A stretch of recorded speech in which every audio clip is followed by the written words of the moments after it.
Good morning, students. Now today we are going to start with a new chapter, that is the Browning Version in English. It is written by Terence Rattigan.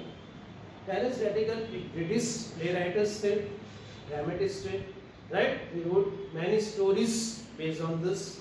And this stories में ऐसा है Browning Version इसलिए दिया हुआ है कि जो story आज की जो अपनी है, this story is written from the It's taken up from the Robert Browning's drama की स्टोरी और उसको कन्वर्ट करके शॉर्ट ड्रामा टेरेंस रैटिगन ने इसमें कन्वर्ट किया. So that's why the name is given the Browning version, right? Now the characters, the very short characters we are having very less. The short stories, characters, Pavlov, Mr. Croker Harris, Mr. Frank, Mrs. Millie Harris.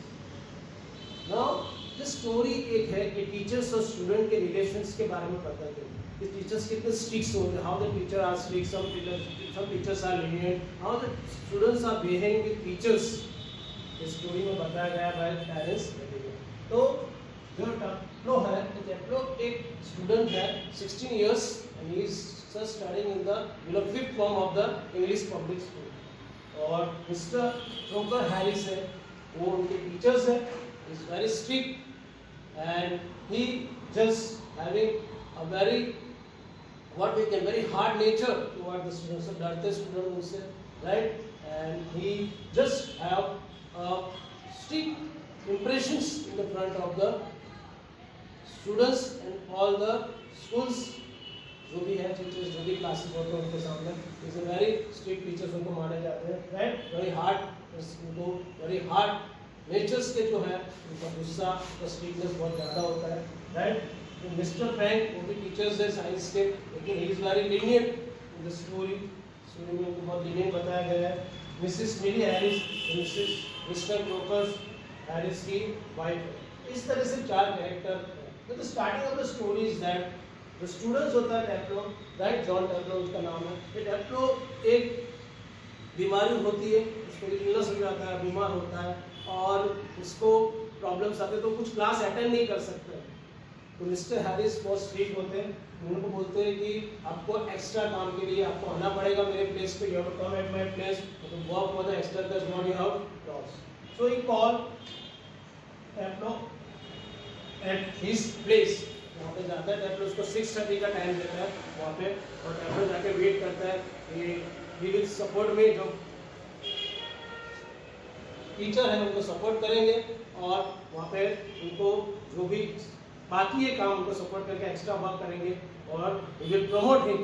टेप्लो के असर में उनको promote करेंगे दूसरी class में. I will do extra work and I will feel good towards him, right? लेकिन 6:40 हो जाते हैं, वहाँ तक क्रोकर हैरिस उनके वहाँ पे प्लेस पे आते नहीं है एंड टेप्लो वहाँ पे उनका वेट करते रहते हैं उनके सर पर, राइट? ना ऐसे टाइम पे क्या होता है, तो मिस्टर फ्रैंक वहाँ पे उसी जगह पे उसी टाइम पे आते हैं एंड ही वॉच टेप्लो को देखते हैं कि बच्चा छोटा सा 16 इयर्स का बच्चा यहाँ पे क्या कर रहा है, what is just conclusion, right? And starting the conversation, उसे कन्वर्सेशन स्टार्ट करते हैं टेप्लो से कि why you are here, what you are doing at mister Crocker Harris place. तो दोनों का डिस्कस करके उसको बताता है कि मुझे ऐसा ऐसा प्रॉब्लम था, I was ill, I was not able to complete my work, I was just miss my classes. So sir ने मुझे बोला है to come for the extra class and I hope you will promote me. तो mister Frank बोलते हैं कि आपको लगता है कि आपको प्रमोट करेंगे आपका, well I don't feel, he is very strict teachers, I don't feel but I have to complete my work, I am interested. तो दोनों का कन्वर्सेशन चलता है, बात चलती है काफ़ी ऐसी and then they ask many things. Mister Frank उनके बारे में बताते हैं कि आप लोगों को कि आपके टीचर्स तो आपको आपको बुलाया, उसका क्या रीज़न, तो बोले मुझे बुलाया, I want to complete my work and I know he is very strict, बहुत हार्ड है, उनके नेचर बहुत हार्ड है, बहुत स्ट्रिक्ट है and have to anyhow to complete it, I have to promote to the next class. तो मुझे ये सब करना जरूरी है. तो मिस्टर फ्रैंक सोचते हैं कि क्रैकर्स जो है, क्रोकर्स जो हैरिस है, क्रोकर हैरिस और फ्रैंक के बारे में दोनों का डिफरेंस है. हम लोग मैं इतना लीनियंट हूँ और बच्चों लोग इतना स्ट्रिक्ट है, राइट? कभी क्रोकर्स मेरे साथ ऐसा नहीं रहा, लेकिन बच्चे के सामने उनका इंप्रेशन इतना स्ट्रिक्ट है एंड हाउ इस फील्स के बच्चा इतना उनसे डरता है, इतना सिंसियरिटी एक बता रहा है.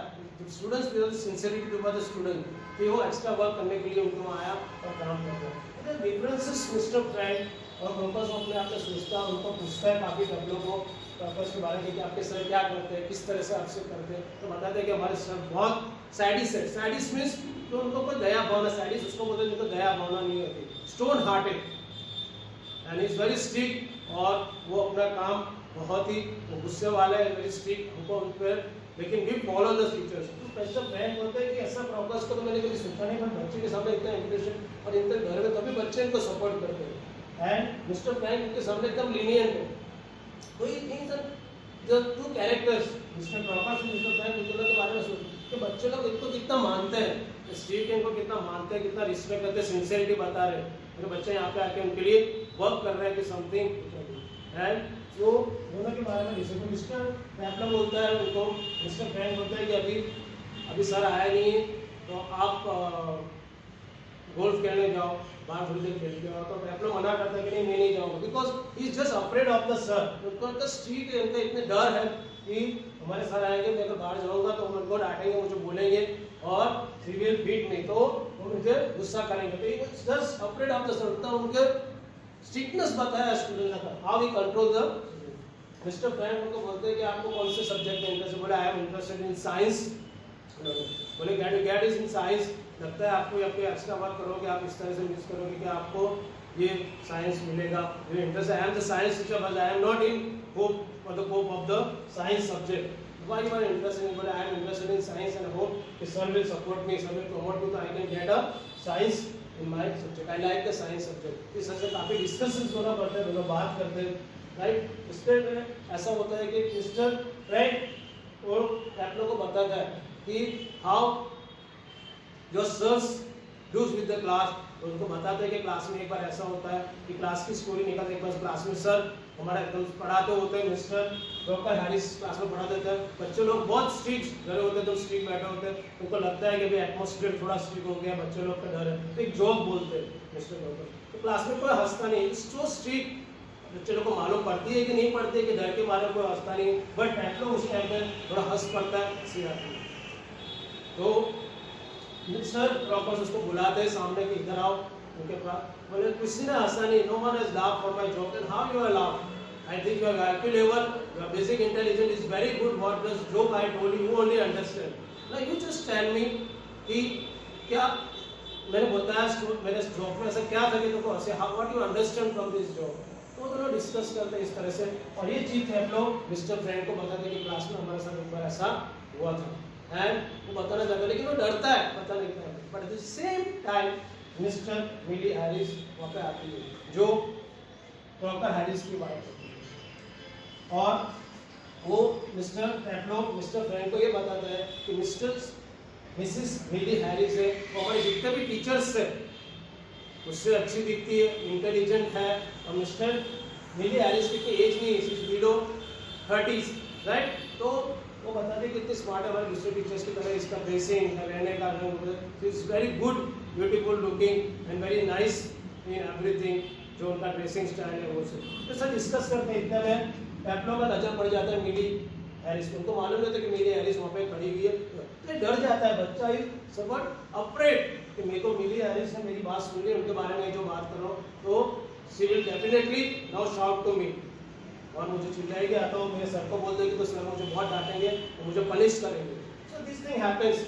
तो पैपलो मिस्टर फ्रैंक को पूछते हैं कि क्या मिस्टर हैरिस अपनी बात सुन गए, जो मैंने मिसेस मिली मेरी अपनी बात सुन गई जो मैंने उनके बारे में बताया। और मिस्टर फ्रैंक ने बोला नहीं, उन्होंने नहीं सुना होगा, मुझे नहीं लगता है कि उन्होंने कुछ सुना होगा, but she will not tell you anything, don't worry, and she will not tell you the doctor आपकी बात अपनी जो सुनी। इतने में मिसेस मिली आती है, हैरिस अंदर आती है, मिली मिसेस मिली, और पैपलो को बोलती है कि यू आर वेटिंग, अभी ये मेरे जो हस्बैंड है मिस्टर डॉक्टर हैरिस वो थोड़े काम से बाहर गए, उनको टाइम लगेगा, if you want you can go out and play, otherwise you can do my work, मेरे कोई काम है आप मेरे काम कर दो, ऐसा करते हैं। तो पैपलो बोलता है कि नहीं मैं बाहर नहीं जाऊँगा, सर आएंगे तो मिस्टर डॉक्टर हैरिस जो सर आएंगे तो मेरे को बहुत डांटेंगे, मुझे बोलेंगे मैं बाहर जाऊँगा, तो I am too much afraid about the sir. तो उसके अंदर एक सिंसियरिटी बता रहा है, एक डर भी बता रहा है टीचर्स की तरह। मिस्टर फ्रैंक वही सोचते हैं कि मिस्टर क्रॉकर्स का कितना सारा सिंसियरिटी बच्चों पे है, उनका कितना स्ट्रिक्टनेस है, I am opposite the lenient, बच्चे मेरे साथ कैसे बिहेव करते हैं और प्रॉपर के साथ कैसे behave, this distinguish goes in his mind. Mister Frank जो साइंस टीचर, उनके माइंड में ये चीज जाती है। तो मिसेस मिली के हाथ में एक बास्केट होता है और एक प्रिस्क्रिप्शन होता है, तो वो लिखे बोले सामान है, आपको एक मेडिसिन में जाना है, कुछ सामान लाना है, you go, you don't worry. Mister Taplow को बोलते हैं, जो स्टूडेंट होता है, बोले टापलो को बोलते हैं आप जाओ और मार्केट से ये लेके आओ, अगर सर आएंगे तो मैं पूरा ब्लेम मेरे पे ले लूँगी, आपको कुछ भी प्रॉब्लम होगा नहीं, यू डोंट वरी। तो अभी टापलो बहुत डरा हुआ मना करता है, लेकिन मिसेस मिली की बात सुन के मिसेस मिली उसको भेज देती है। Now the reason is that why she sent टापलो out, because when Mrs. Proper salaries आएंगे तो वो मिली सोचते कि मेरे हस्बैंड का कितना स्ट्रिक्टनेस है, बच्चों लोग कितना डरे हुए हैं, बस इतना जो सिंसियरिटी भी उनको दिखा रहे हैं, उनका वर्ड का प्रॉमिस भी कर रहे हैं एवरीथिंग। तो जब मिस्टर प्रॉपर आएंगे आप लोग को देखेंगे तो क्या करेंगे, how we feel, how we control his anger, वो मुझे देखना है, एंड हाउ इज कंट्रोलिंग और नॉट। तो उनको एक रास्ता दिखा रहे हैं कि I want to see how the crackers behave when he will not find techno in his room. उन्होंने जो उनको बच्चे को काम दिया है, जो पढ़ाई के लिए उसको नहीं देखेंगे तो क्या फील करेंगे, how is controlling his anger, his strictness toward the student. तो मिसेस मिली ये देखना चाहती है, तो that's why he sent that boy to the techno. तो इस तरह से यहाँ पे स्टोरी एंड होती है। तो इस स्टोरी में ये कहना चाहते हैं it is the relations between the two teachers, कि एक टीचर एकदम lenient है, एक टीचर प्रॉपर है, बहुत स्ट्रिक्ट है स्कूल में, बच्चे डरे हुए हैं दूसरे, लेकिन उतना सिंसियरिटी भी उनके लिए काम भी कर। तो दो चीज का डिस्टिंग्विश बनाते हैं। आजकल बच्चे लोग जो स्टूडेंट्स तो होते हैं, इसका कंक्लूजन यही है, how they behave with the different teachers in the school. जो lenient होते हो, जो स्ट्रिक्ट होते हो, इसके प्रति प्यार ज्यादा होता है, इसके प्रति नहीं होता है। जो टीचर स्ट्रिक्ट होते हैं उनको भी प्यार करते हैं, उनका मानते हैं, जो lenient होते हैं उनके साथ किस तरह से बिहेव करते हैं। तो the teachers also feel, teachers का फीलिंग्स, स्टूडेंट्स का फीलिंग्स, ये दोनों चीज बताया हुआ है। The life of the school are described in this chapter. How the students feels of the teachers having a different natures, different way of behaviors, right? किस तरह से अपने मैनेज करते हैं, किस तरह से काम कराते हैं, और टीचर्स और स्टूडेंट्स के बीच कैसा रिलेशन होता है, स्ट्रिक्ट टीचर्स के साथ, lenient टीचर्स के साथ। So the differences between the teachers and students are described in this chapter by parents. It's a good example given for the students and the teachers. तो ये चार characters हैं जो बहुत ही अच्छा अपने को एक बता रहे टीचर्स स्टूडेंट्स का रिलेशंस के बारे में in this chapter. We end our lessons over here the Browning version. If you have any difficulties you can contact me. Your homework for this chapter is you have to write question answers in your classwork notebook. Thank you. Be safe at home.